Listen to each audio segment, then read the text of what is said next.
Yes, nakusikiliza. Kuna mwingine alikuwa anasema kipato chake kimeenda chini. Huyu ni mwanaume, lakini anasema nipeni ushauri. Kipato changu kimeenda chini. Alikuwa na kazi nzuri, lakini sasa ile kazi ikaisha. Lakini bado akapata kazi nyingine, lakini hailipi vizuri. Lakini sasa pale nyumbani yule bibi yake alikuwa amezoea maisha mazuri sana, kwa sababu mume alikuwa na kipato kizuri sana. Lakini sasa kile kipato kimeshuka.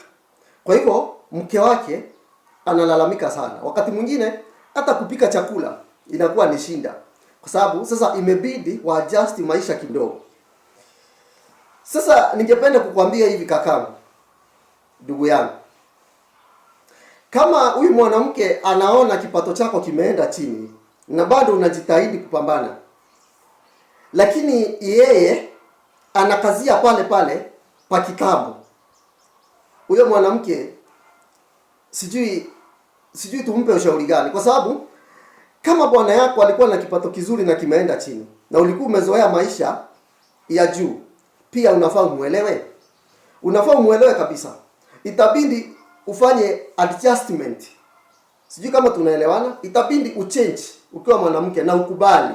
Hata kama ulikuwa juu, unakubali ushuke kidogo, kwa sababu kile kipato cha mume wako kimeshuka. Kwa hivyo ukiona mwanamke wa aina hii, ndugu yangu, nikwambie ukweli, kuna uwezekano sana kama amekataa kabisa kuchange, kuna uwezekano akupendi. Nikwambie ukweli, kuna uwezekano akupendi, kwa sababu kama ni mwanamke wako na anakupenda kweli, anafaa sana azidi kukusupport, hata kama kipato kimeenda chini, hata kama hana kazi. Kuna ile kukusupport, kama venye unasema huyu mwanamke siku hizi hata kukupikia na chakula iko kwa nyumba haezi kupikia kwa sababu kipato kimeenda chini.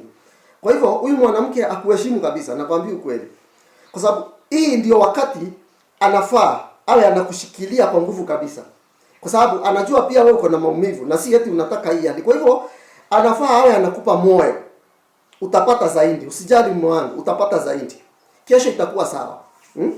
Utapata hata kazi nyingine kubwa kuliko hiyo. Unaona, huyo ndiye mwanamke. Lakini sasa kama kipato kimeenda chini na unaona ameanzia madharau, na si eti analala njaa, kila kitu kinaendelea, ni venye tu kipato kimeenda chini, mchunge sana, kwa sababu kuna uwezekano pia akuache. Ndio, kuna uwezekano akuache, kwa sababu akipata mahali atapata kikubwa kama venye ulikuwa unampa, atakuacha. Na hayo sio mapenzi. Ndio nasema kila siku, hao sio mapenzi wanawake, hao sio mapenzi. Anafaa aende na wakati wenye upo. Kama kipato kimeteremka, aishi yale maisha ya chini kiasi, akubali, na awe anakupea nguvu ukiwa mume wake, anakuonyesha tutapata, na huo ndio ushirikiano katika ndoa.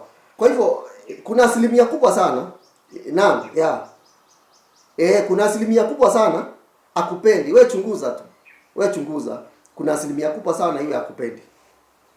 Asante sana. Tutakomea hapo kwa leo kwa sababu ya muda. Asanteni sana watu wangu. Tutarudi tena. Asanteni sana.